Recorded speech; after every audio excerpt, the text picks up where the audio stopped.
Dan untuk kedua kalinya, ketika Maria ini masuk ke ruang tamu, dia bisa melihat di ruang tamu ini banyak perabotan-perabotan, dan semua perabotan itu ditutup dengan kain putih. Saya ini sudah sekitar 10 tahun lebih jadi tukang tambal ban di sini. Jadi saya tahu betul rumah ini sudah lama nggak ditempati, 5 tahunan lah.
Bismillahirrahmanirrahim. Assalamualaikum warahmatullahi wabarakatuh.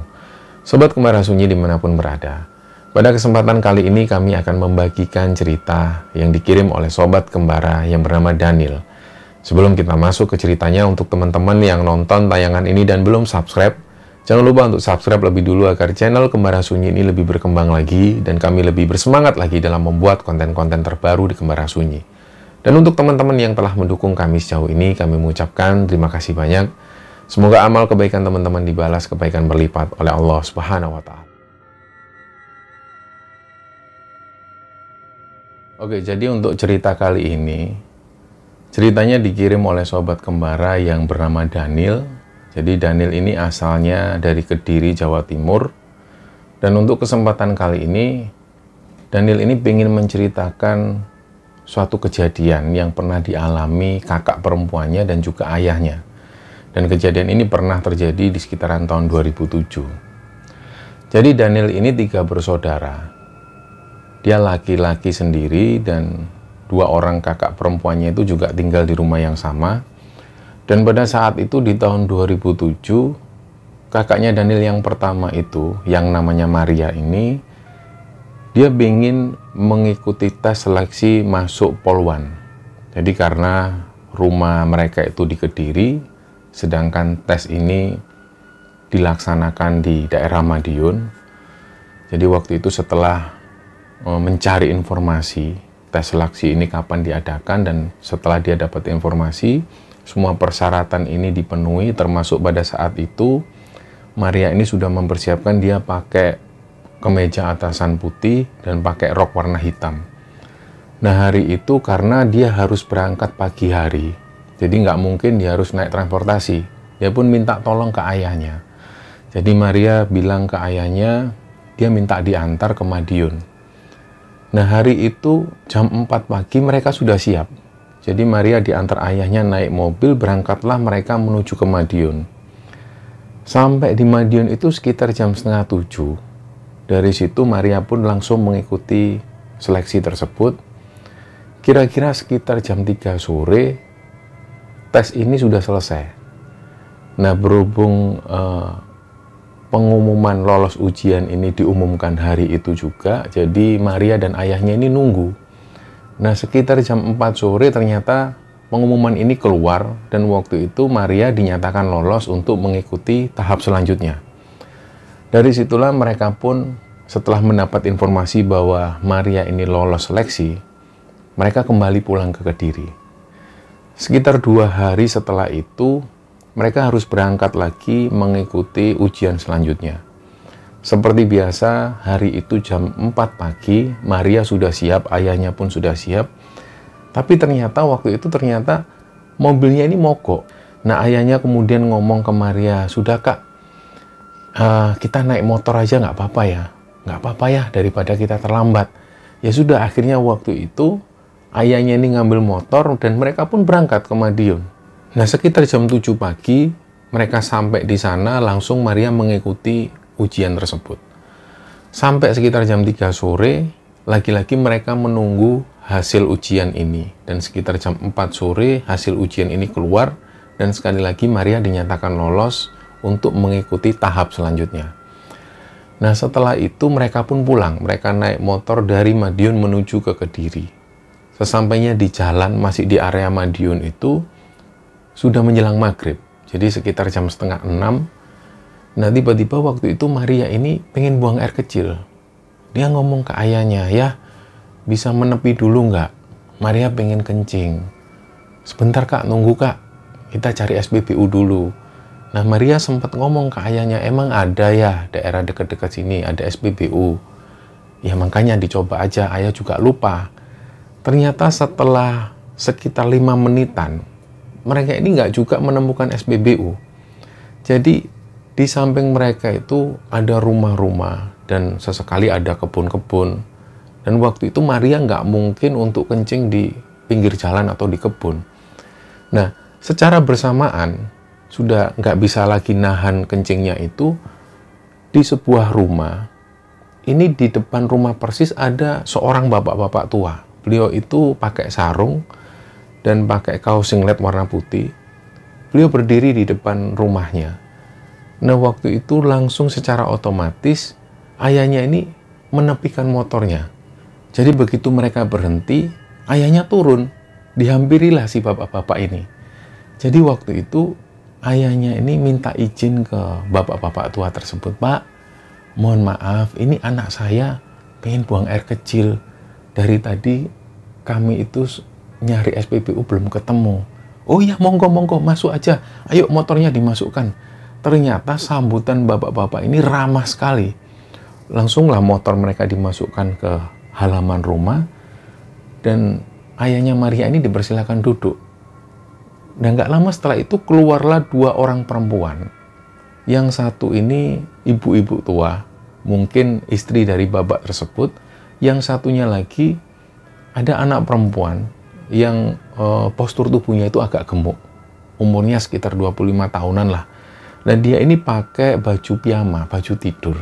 Nah, anehnya di sini, si ibu-ibu ini sudah membawa 2 gelas teh untuk disuguhkan ke Maria dan ayahnya. Karena waktu itu Maria sudah pengen buang air kecil, jadi dia nggak begitu fokus dengan suguhan teh tersebut. Jadi Maria langsung diantar oleh anak perempuan si bapak ini masuk ke dalam. Begitu dia cepet-cepetan menuju ke dalam, dia langsung masuk ke toilet. Nah, begitu ada dalam toilet, Maria ini juga bingung. Ternyata di dalam kamar mandi ini ada satu bak mandi yang di dinding-dindingnya itu sudah penuh dengan lumut. Dan di bak mandi itu nggak ada air, jadi kering. Bak mandi ini kering. Satu-satunya air yang ada di kamar mandi itu ada di ember kecil. Letaknya ada di bawah dan ada satu keran yang mengeluarkan air, tapi aliran airnya itu nggak begitu kencang. Nah, disitulah karena melihat sudah ada air, ya sudah, akhirnya Maria pun kencing. Setelah kencing, dia keluar dari kamar mandi. Persis di depan pintu kamar mandi itu adalah pawon atau dapur. Nah, dapur ini masih tradisional dan masih ada perapian di sana. Dan begitu Maria keluar dari kamar mandi, dia bisa melihat ibu-ibu tua itu duduk sendirian di depan perapian. Nah, karena beliau nggak menghadap ke kamar mandi dan Maria pun juga sungkan mau nyapa. Jadi Maria langsung menuju ke depan. Nah, begitu sampai di depan, ternyata ayahnya ini sudah ngobrol dengan si bapak-bapak pemilik rumah ini. Mereka ngobrol dan Maria pun dipersilakan untuk minum. Monggo mbak, diminum, silahkan. Minumlah, dia minum teh. Nggak ada yang aneh waktu itu. Nah, dalam perbincangan itu, Maria ini sempat ditawari oleh si bapak-bapak ini. Mbak, bajunya itu basah loh, kena keringat. Kalau mau ganti, monggo di dalam. Ada baju anak saya kalau memang nggak bawa baju ganti. Lah si Maria bilang, oh saya bawa kok pak. Ya, sudah nggak apa-apa kalau mau ganti, diantar anak saya ke kamarnya. Dipanggillah anaknya ini, Dok. Ini Dok, mbaknya diantar Dok, mau ganti baju. Akhirnya waktu itu Maria ngambil baju-baju gantinya, dibawalah. Jadi begitu Maria masuk untuk kedua kalinya ke rumah itu, barulah dia bisa melihat dengan detail. Yang awalnya dia masuk langsung menuju ke toilet, karena awalnya dia fokus pengen kencing, dia nggak memperhatikan kondisi rumah seperti apa, nggak memperhatikan. Dan untuk kedua kalinya, ketika Maria ini masuk ke ruang tamu, dia bisa melihat di ruang tamu ini banyak perabotan-perabotan, dan semua perabotan itu ditutup dengan kain putih. Nah, ini yang membuat Maria itu merasa janggal. Kok semua barang-barang di sini ini ditutup kain putih? Nah, begitu dia masuk ke kamar, ternyata si kamar anak ini, si kamar anak perempuan ini juga aneh. Jadi begitu Maria diantar ke dalam kamar, si anak perempuan ini nunggu di luar. Begitu Maria ada di dalam kamar, dia melihat di dalam itu ada banyak sekali foto-foto pahlawan nasional. Seperti misalnya Pangeran Diponegoro, Jenderal Sudirman, R.A. Kartini, dan lain sebagainya. Dan setiap foto-foto ini selalu ada semacam kalung yang atau rangkaian-rangkaian bunga kantil. Jadi bunga kantil ini dibentuk semacam kalung dan dikalungkan di foto-foto pahlawan tersebut. Nah, itu hal pertama yang membuat Maria itu merasa aneh. Yang kedua, ketika dia memperhatikan isi dalam kamar itu, setiap perabotan seperti kursi, ada juga lemari di sana dan ada juga meja belajar, ini ditutup dengan kain putih, sama seperti barang-barang yang ada di ruang tamu. Nah, pada saat dia melihat ke tempat tidur ini juga ditutup kain putih dan di atasnya itu ada bunga 7 rupa. Maria ini sudah langsung merasa ganjil, aneh, dan tiba-tiba dia merinding. Dan secara bersamaan dia itu dengar ada suara laki-laki. Nah, suara laki-laki ini kayak ngomong ke Maria, "Nduk, metuwo, nduk. Wis cepetan metuwo mulya, ojo suwe-suwe nang kene. Kok kue ciloko, kue lang metu, lang mulih." Nah, suara ini agak samar-samar tapi terdengar jelas. Nah, dengan suara itu akhirnya Maria langsung nggak jadi ganti baju. Dia keluar kamar dan di luar ini sudah ada anak perempuan tadi. Lah waktu itu si anak perempuan ini nggak tanya apapun ke Maria. Maria langsung nyelonong pergi ke depan ke teras itu. Dia langsung membisiki ayahnya, "Ya, ayo pulang ya." "Loh, kamu kok nggak jadi ganti?" Nah, si bapak-bapak pemilik rumah ini juga tanya ke Maria, "Loh, mbaknya kok nggak ganti baju? Katanya mau ganti baju." "Nggak, Pak, nanti aja lah. Di rumah aja sekalian. Ini juga sudah nyaman kok, nggak apa-apa lah." Jadi Maria ini juga agak panik sebenarnya waktu itu. Ayahnya waktu itu memandang Maria ini dengan pandangan yang aneh juga. Kenapa kok ini anak tiba-tiba minta pulang? Tapi karena Maria ini terus ngomong lagi ke ayahnya, "Sudah ya, ayo pulang aja, nanti keburu malam di jalan." "Oh ya sudah." Nah, saat itu akhirnya ayahnya Maria ini pun pamit. "Sudah ya Pak, ini nanti saya juga takutnya terlalu malam di jalan karena perjalanan kami ini masih jauh. Kami undur diri dulu. Terima kasih atas suguhannya dan terima kasih atas sambutannya yang ramah ini. Kami pamit dulu." "Oh iya, monggo. Nggak apa-apa, terima kasih." Diantarkanlah sampai ke pintu gerbang. Setelah itu mereka pun pulang. Nah, dalam perjalanan itu, akhirnya ayahnya ini tanya, "Kenapa sih Kak kok tadi tiba-tiba minta pulang? Kan tadi kakak katanya mau ganti baju." Barulah si Maria ini diceritakan semua. Tadi itu ya, di dalam rumahnya itu, perabotan-perabotan semua ini ditutup kain putih. Dan pas waktu Maria ini masuk ke kamar, diceritakan juga ada foto-foto pahlawan dan setiap foto pahlawan ini ada kalung dari kembang. Jadi dalam perjalanan itu, Maria ini cerita semua ke ayahnya. Ayahnya sendiri belum sempat masuk ke rumah orang tersebut, jadi ayahnya cuma bisa mendengar cerita dari Maria. Nah, singkat cerita sampailah mereka di Kediri, dan akhirnya beberapa hari kemudian Maria harus berangkat lagi ke Madiun ikut tes selanjutnya. Hari itu sekitar jam 4 subuh, dia sudah persiapan dan siap untuk berangkat. Dan kebetulan waktu itu mobil sudah ready juga dan gak mogok lagi, mereka pun akhirnya berangkat naik mobil. Nah, dalam perjalanan itu gak ada kejadian apapun. Sampai singkat cerita ketika sampai di lokasi, Maria pun langsung ikut seleksi tersebut. Nah, sampai sore hari, Maria ini ngelihat lagi, nunggu info apakah dia lolos atau enggak. Ternyata dia dinyatakan lolos. Nah, sekitar jam 4:30 sore, mereka pun akhirnya kembali pulang ke Kediri. Nah, masih di area yang sama. Karena waktu itu ayahnya Maria, begitupun juga Maria ini masih penasaran dengan rumah itu. Pas benar-benar melewati rumah tersebut, mereka itu memperhatikan sekali lagi. Jadi pas mau sampai rumah itu, mereka sengaja mobil ini dipelankan karena mereka ingin melihat secara seksama kondisi rumah tersebut. Begitu mau sampai, mereka ingat betul rumah ini catnya berwarna biru dan rumahnya itu dindingnya juga dominan berwarna biru. Begitu mau sampai, mereka pelan. Mobil mereka ini mereka lambatkan dan mereka ngelihat ternyata rumah ini kok sudah ditumbuhi semak belukar. Kayak benar-benar rumah ini sudah nggak dihuni lama sekali. Di situ mereka itu langsung merinding. Ah, masa iya sih? Kayaknya bukan rumah ini deh. Lah Maria menjelaskan ke ayahnya, enggak ya, bener rumah ini ya. Maria masih ingat pagernya itu warna biru. Dan yang waktu itu si bapak-bapak pemilik rumah ini berdiri persis di depan pagar ini. Maria masih ingat. Dan ayahnya waktu itu juga yakin. Nah, memang rumah ini yang kapan hari itu mereka singgahi. Jadi pas waktu mereka ngelihat, kok rumah ini sudah benar-benar nggak terurus. Semak belukar itu sudah sampai menjalar ke pagar-pagar sampai keluar. Dan secara bersamaan, ketika selesai melewati rumah itu, ban mobil mereka itu tiba-tiba kempes. Akhirnya ayahnya itu langsung sempat bingung.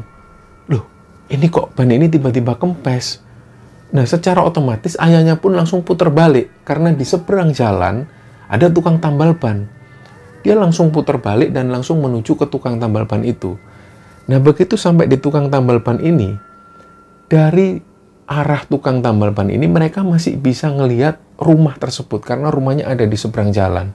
Dan pada saat si tukang tambal ban ini mengerjakan ban mobil itu, ayahnya Maria ini sempat tanya ke tukang tambal ban tersebut, "Pak, jenengan tahu nggak rumah yang pagar warna biru itu?"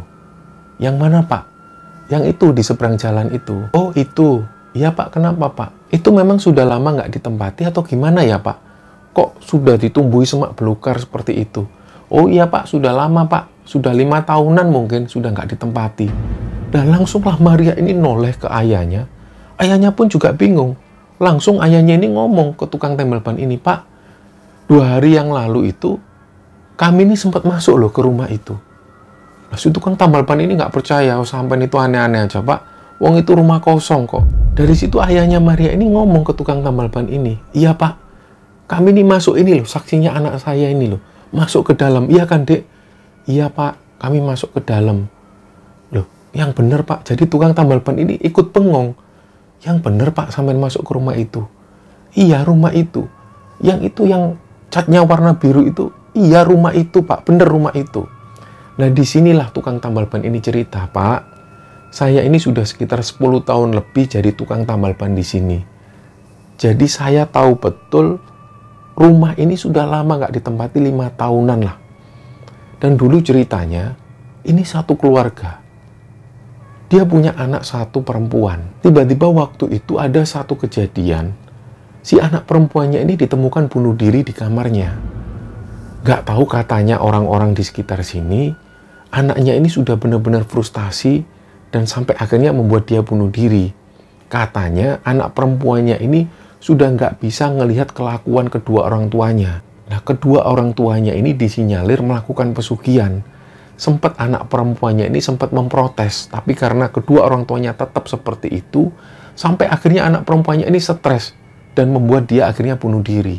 Kira-kira 1 bulan setelah anaknya itu ditemukan meninggal bunuh diri, ternyata kedua orang tuanya ini juga ditemukan meninggal dengan posisi yang tragis juga. Setelah mendapat cerita dari tukang tambal ban ini, Maria dan juga ayahnya itu saling pandang satu sama lain. Kayak mereka benar-benar nggak percaya. Masa iya 2 hari yang lalu itu dia bertemu dengan makhluk yang tak kasat mata? Gak mungkin. Karena sebelum-sebelumnya mereka sendiri nggak pernah mengalami kejadian yang ganjil seperti ini.